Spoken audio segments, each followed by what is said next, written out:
Good morning. All right, we are already in week 3 of quarter 3. You'll see that this still says week 2 up here because I'm actually recording this the week before. But we are in week 3, and I tell you what, the days they are a flying. I know sometimes winter drags on, but the days are going by pretty quickly. And the reason that we want to express this urgency of how quick time is going is this OGT countdown. We are getting down to the wire here to get you prepped for the OGT. We are very confident that the material in this class will do what you need it to do to get you ready for the OGT. But if you're watching this and you have been kind of skipping around and maybe failing quizzes or whatnot, would you please turn the items in that you haven't turned in yet and ask for resets on the quizzes. We want your quizzes to reflect a mastery, and we think of the quizzes as something that kind of shows your learning forming. So if you get, let's say, even a C or below on something, consider having it reset with us. We'll give you a little bit more instruction and give you some hints, and then you go retake it and you're mastering instead of just plowing through, okay? So that's kind of a little pep talk today. Couple things going on this week. Let's jump down to week 3 here. We always start with the intro page, so make sure you get there. We will have a link here for your discussion board, and the discussion board prompt is going to be discussed here in a little bit, so I'll skip down here. In reading workshop, we're going to be flexing our reading muscles. Don't get too scared, but get out the big guns, okay? Talking about theme a little bit, and author's purpose and tone. These are 3 concepts that we really feel like we need to kind of review with you, not because you misunderstand the definitions. I think all of you could come up with a definition of each of these, but it's hard when you actually apply it to a story. And we know in the OGT that they're going to have you apply these terms. So what we've done is we're going to read this a story called The Grandfather, and in this story we have annotated it for you to show a reading muscles building activity. And you might want to print this, but I want to show you something. Look at this. See how when I scroll over these little letters, how it gives you a hint in the reading? Do take your time to do that. The OGT won't have these little hyperlinks, but we want to give you some ways of thinking as you're reading, because sometimes it's easy to check out during reading, while you're reading passages for the OGT.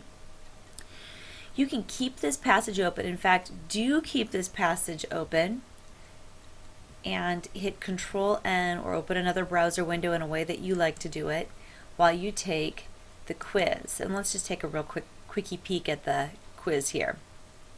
The quiz is actually going to show you which paragraph the different illustrations come from, so you can actually refer back to the passage. It's a look back strategy.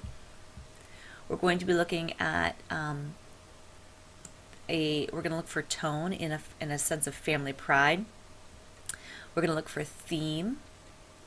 We're going to do a context clue question. By the way, let's just stop a second and think about context clues. Make sure you don't just look at that and say, oh, I know what lanced means, because all of these could be legit definitions for the words lanced. Make sure you go back to the actual paragraph it's talking about.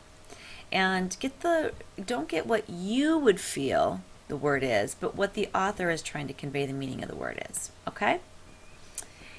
And then we have kind of like the imagery question here, and that has to do with author's purpose. When an author creates imagery, he or she is doing that for a purpose, right? She's trying to invite you into her narrative. Tone again, author's purpose, and finally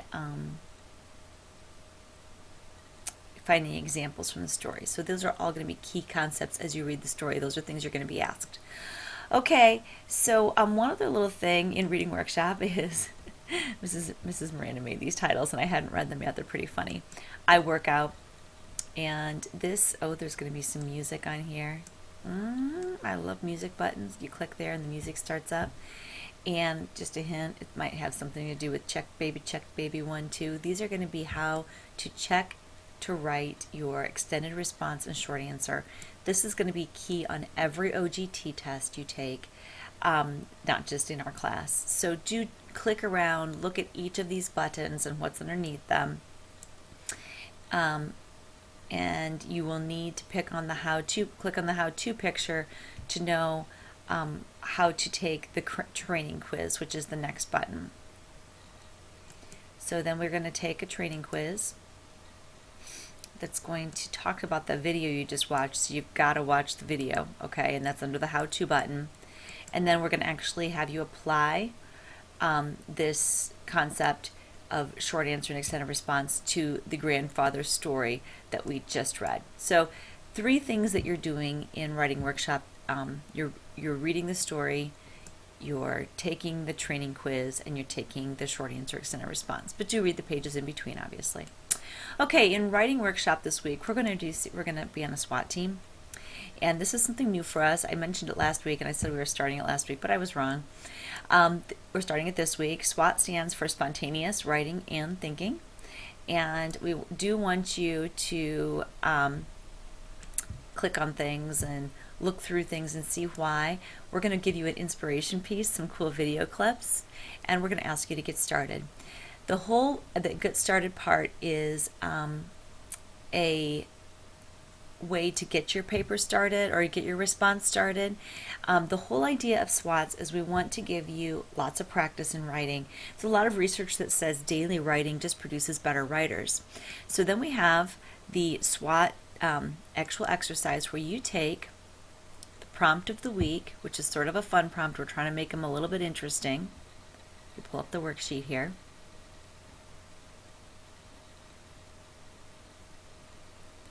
And remember I said that the discussion board this week is going to be different than on what I just pulled up. This is going to also be our discussion board this week, so you can just copy and paste your answer to the discussion board. Here's the question. If you were asked to name a street in your town after someone, who would you choose and why? So, I mean, it can be your dog, it can be your brother, it can be somebody famous in the world, it can be your favorite musician. I mean, start thinking of all the possibilities here. Have fun with it. It's supposed to be spontaneous. We don't really care about perfect spelling and grammar, but we want to see you develop all parts of this prompt as practice. So, I wanted to share that with you today. And that is all that we're doing this week in Writing Workshop, because just makes sense to write in Writing Workshop. But remember, back up in discussion board, and wow, we've got a lot of stuff going on in discussion board. Back up in discussion board, you can transfer your answer from that worksheet right to the SWAT discussion board, and we'd love to share each other's answers. It'll be fun to see what different streets we're naming and why, right? I'd encourage you to do more than a 2-sentence answer, but we're not going to put a page limit or paragraph limit on it.